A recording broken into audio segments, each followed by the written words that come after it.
Alrighty, I'm going to fire up our 1949 Chevy.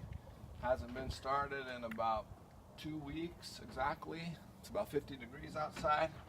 I'll take you for a ride down Old Route 66 in Albuquerque. So I'm going to set the choke. To do that, I'm going to push the gas pedal down and pull the choke. And then we should be good to go.